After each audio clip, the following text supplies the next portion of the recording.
नमस्कार दोस्तों, बहुत बहुत स्वागत है आप सबका। बीएड और डीएड केस बड़े से ऊहापोह जो मचा हुआ था फाइनली ख़त्म होने के कगार पर आ चुका है। बहुत सारे तमाम लोग मेरे वीडियो का इंतज़ार कर रहे थे कि आखिरकार सर 4 जनवरी को क्या हुआ। 4 जनवरी की जैसे ही शुरुआत हुई और जैसे ही हमने केस में बात रखी तो बात में एक बड़ी बात सामने आई वहाँ पर, क्योंकि डीएड की तरफ से सीनियर काउंसिल या कहें सीनियर एडवोकेट जो हैं सुप्रीम कोर्ट से उन्होंने हायर किए थे। पर चूँकि जब शुरुआत हुई तो तुरंत सबसे पहले मैंने ही आर्गूमेंट्स स्टार्ट किया और मैंने चीफ जस्टिस साहब से बोला कि साहब जो है एक मामला जो है पेंडिंग था। पिछले ऑर्डर में भी कहा गया था उस जो आपका अर्णव घोष वाले केस में कि इसको जो है ये चल रहा है और ये इसकी पेंडेंसी है। तो उन्होंने पूछा तो क्या हुआ, पहले जो था पहले भी तो लिस्ट था। मतलब सर लिस्ट था, टेंटेटिव था बट लिस्ट नहीं हो सका, लेकिन फिर से 11 जनवरी को लिस्ट है। तो उन्होंने कहा ठीक है, इसको हम 11 जनवरी को सुनते हैं। लेकिन बीच में सीनियर एडवोकेट मैम ने भी कहा कि भाई डीएड की तरफ से कि ये जो केस है पहले जब डिसाइड हो चुका है तो फिर ये क्या चल रहा है, ये सब चीज़ें क्यों अभी हैं, इसको डिसाइड कर देना चाहिए। उनकी बात को भी कंसीडर किया गया और अंत में माननीय जस्टिस साहब से लागू साहब ने एक बड़ी बात कही कि 29 अब जनवरी को ये चाहे ऑर्डर आए या ना आए जो भी हो, अगर डिसाइड नहीं होता तो हम मेरिट पर सुनेंगे, मेरिट पर डिसाइड करेंगे। मतलब यानी कि केस हारना जीतना ऐसा नहीं है। बहुत अच्छे समझना बात को। क्या बहुत सारे लोगों को लगा कि 29 को अब ख़त्म हो जाएगा बीएड, ऐसा कुछ नहीं है, टेंशन मत लीजिए। अभी बैठे हैं, कोशिश ये है कि जो ज्वाइन कर चुके हैं उनको बचाया जाएगा और लड़ रहे हैं, पढ़ला भले ही अप डाउन कुछ भी हो।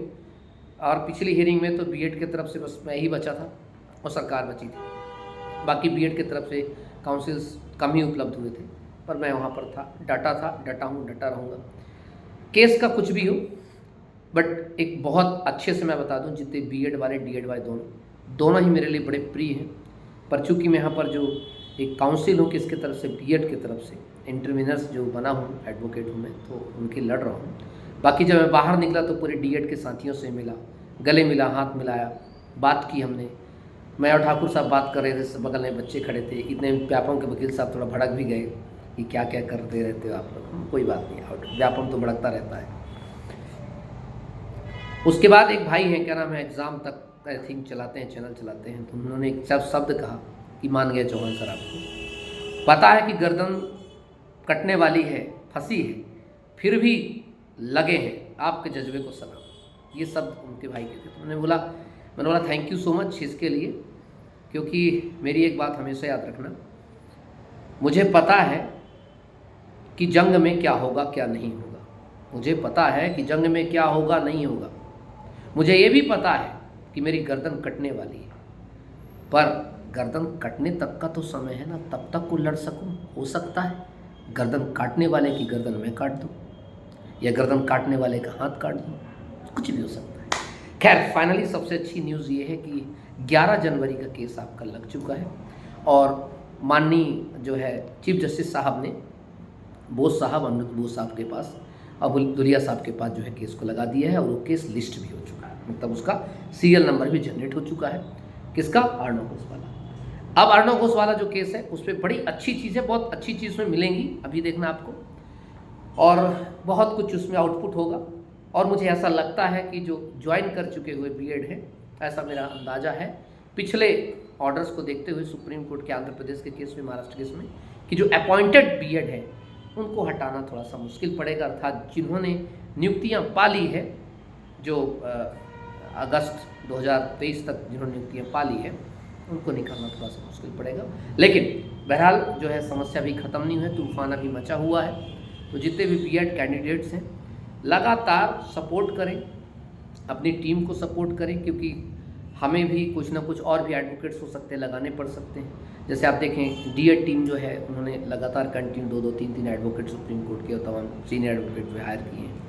अच्छी चीज़ है, मतलब बहुत अच्छा मेहनत से लड़ रहे हैं, उनको बड़ा, उनके जज्बे को सलाम, ठीक है।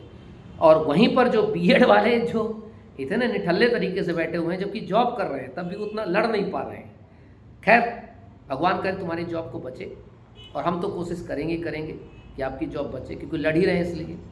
तो जो भी इंटरव्यूनर्स हैं, लगा लो, लड़ लो जितना लड़ना है, क्योंकि अंतिम मौका है, उसके बाद फिर पता नहीं मौका मिले ना मिले, है ना।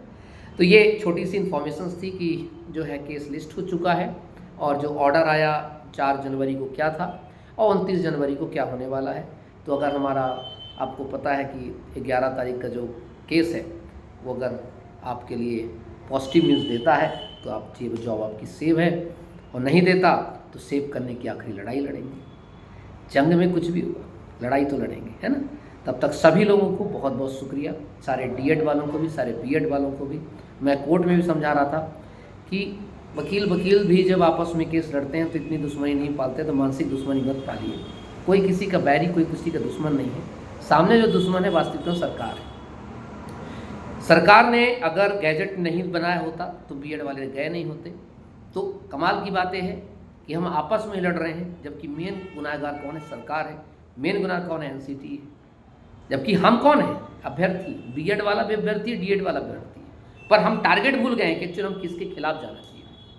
सोचिए भी, ठीक है। थैंक यू सो मच, अपना सब लोग ध्यान रखेंगे। इंकलाब जिंदाबाद। मेरा नंबर इस वीडियो के नीचे मिल जाएगा आप सभी को। तो जो भी बचे हुए बीएड इंटरव्यूनर्स बनना चाहते हैं, जो अपॉइंटमेंट इनको मिल चुका है, एक आखिरी मौका है, कर लो। अपनी संघर्ष समिति जो है, डीएड संघर्ष समिति को अपना डीएड वाले देखें, बीएड संघर्ष समिति को बीएड संघर्ष समिति देखें। काफ़ी लोग मेहनत कर रहे हैं इसके लिए, ठीक है। थैंक यू, नमस्कार, जय हिंद, जय भारत। अब दीजिए इजाज़त। एडवोकेट दिनेश सिंह चौहान को फिर मिलूंगा मैं बहुत जल्द। नमस्कार, बाय।